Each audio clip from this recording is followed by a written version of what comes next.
As I take my two buddies on a walk, my 4-mile walk, I can't help but to think about the times that we are in now. And those times that we are in are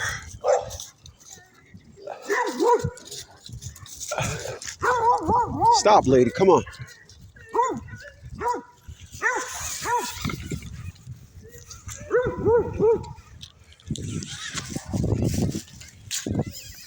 Come on, lady.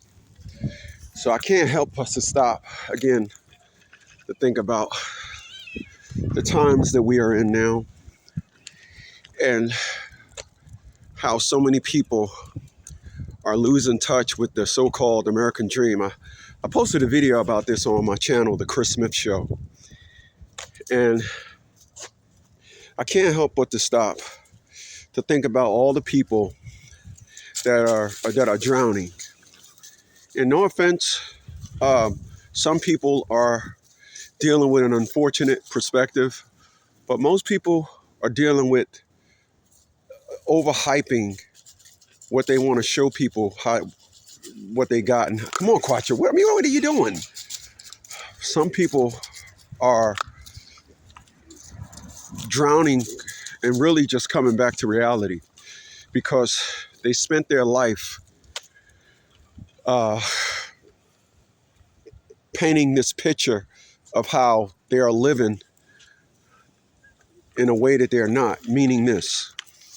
When I went to buy my house in 2020, I was told, when I told my friend about my house, I was told, we don't buy old houses, we buy new construction. And which means if you buy new houses that are built in let's go back to 2020. To buy a house built in 2020, I'm not buying a house that is what I have now. I have 1,281 square feet. I'm not buying a house that's 1,281 square feet. I'm buying a house that is 4,000 square feet that costs $600,000. I don't need no big ass house like that. When I watch videos where people are losing their lives, and I look at the backdrop, I look at when they're doing their video and they're in the kitchen, and I see this big ass space behind them. And they say, my husband and I and our 2 kids. And I'm saying to myself, you brought a house. Most people buy houses to have a brag perspective on the end of it. Not too many people buy houses from the perspective of their income. They buy houses strictly to say, look what I got, and look, and we even got that. Come on, lady. We even got that. And they buy a house, and the house that they buy have all these narratives to it. And you're saying, well, you got lost in narratives. You're purchasing narratives, and you're purchasing an image as opposed to purchasing a house based on need. You're not purchasing a house based on need. You're purchasing a house based on bragability. And when you purchase a house based on bragability, you're paying for that in the end. So, and I know this because as I tell individuals, as I did a video posted on the Chris Smith Show, I brought my house. The house that I brought was $200,000 less than what I got approved for. $200,000 less.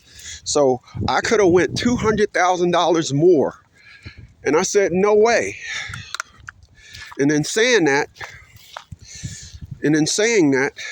I ended up making the best decision in my life after the fact.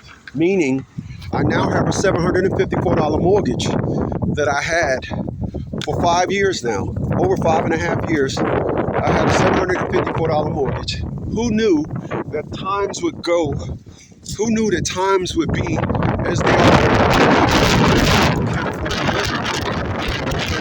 Because I decided to do something 5 years ago, and that is, I left this part out. I was looking at one house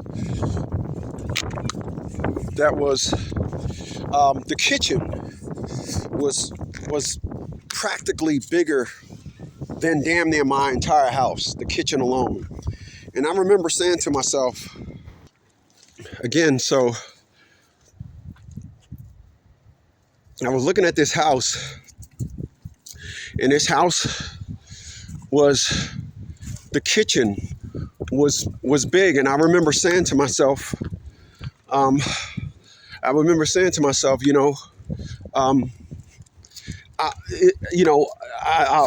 have buy something for when I entertain. And I remember I was dating this woman back in 2013, and she was saying, I want to get this place in Virginia Beach where the rent was X amount of money, and the place was huge. And I'm like, I'm not one of them idiots that's buying a house to entertain people. To me, that's asinine, but that is the perspective and narrative of a lot of people. In addition to that, in buying these huge, come on, Quattro. In addition to that, in buying these, come on, Quattro, that's poison ivy. In addition to Quattro, in addition to that, in buying these houses,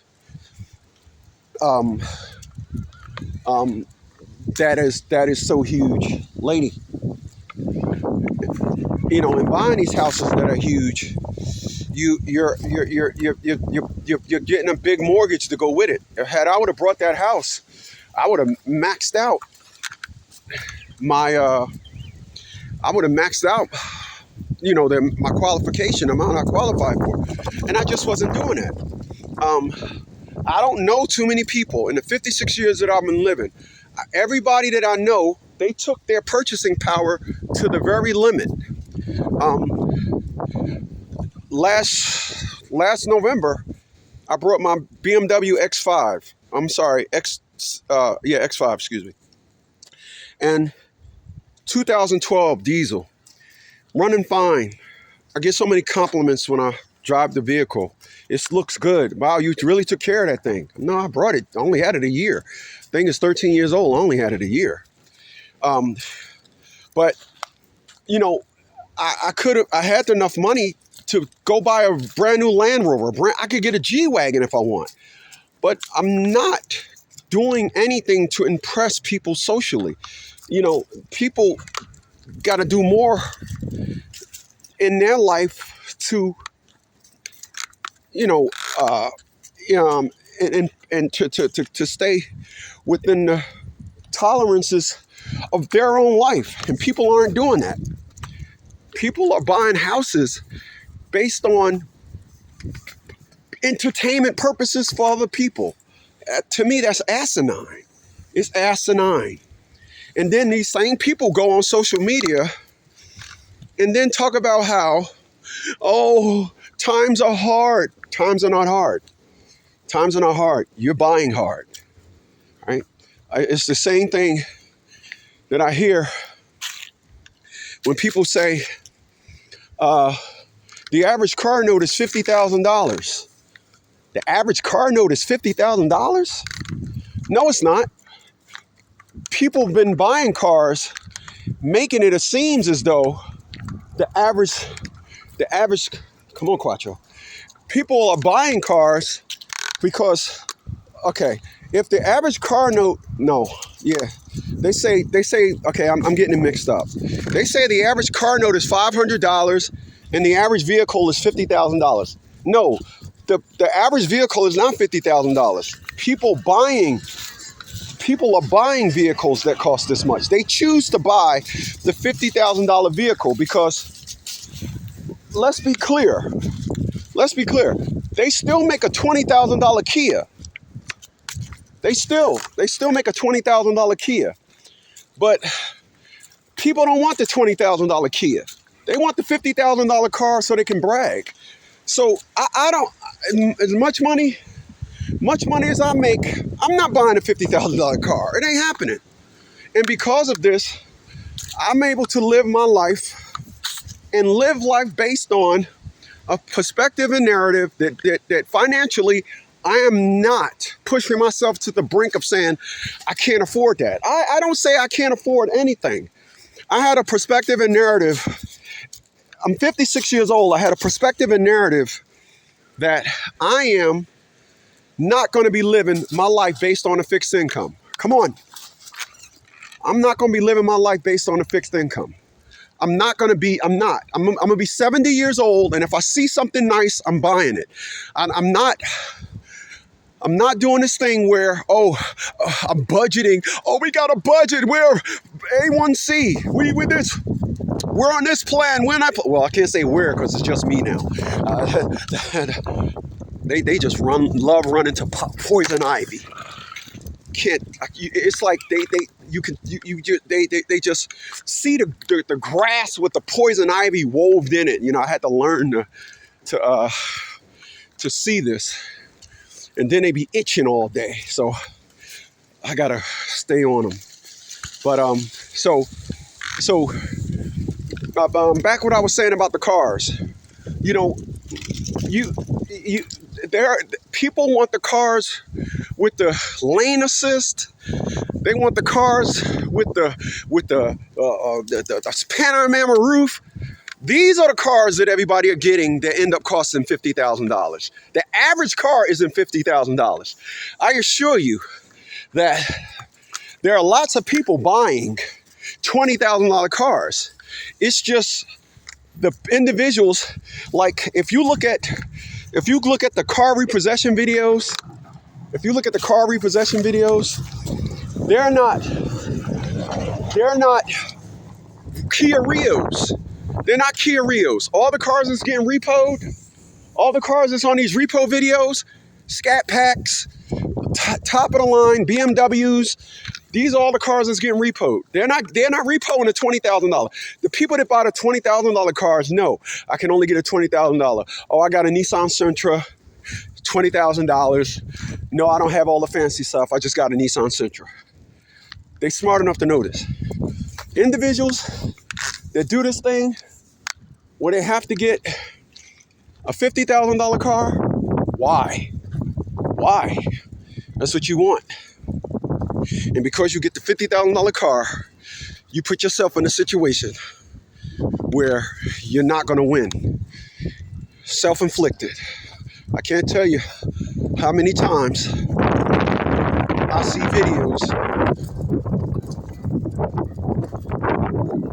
videos where this guy pulling. All right, Quattro, stop. Damn it. Stop.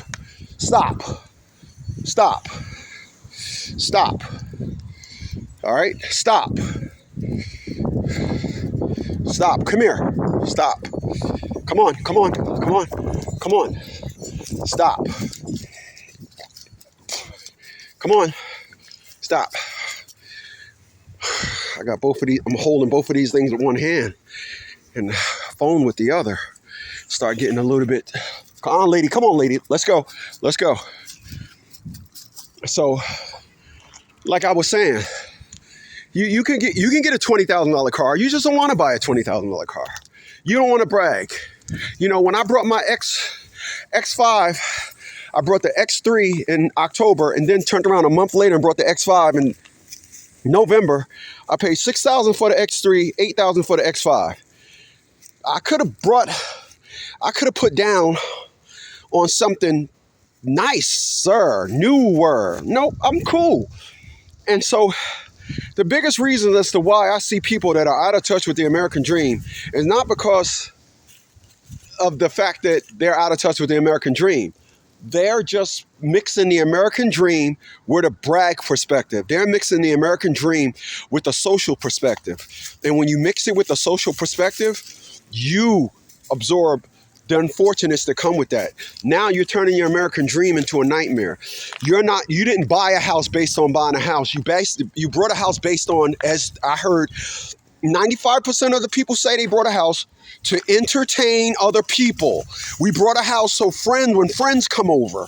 You didn't buy a house based on your family need. I've heard needs of family is the third reason as to why. First reason I'm hearing, we brought a house based on helping individuals. And you buy a car, as the great Dave Ramsey says, the average person buy a car to impress somebody at the stoplight that they'll never, ever see again. And that is so true.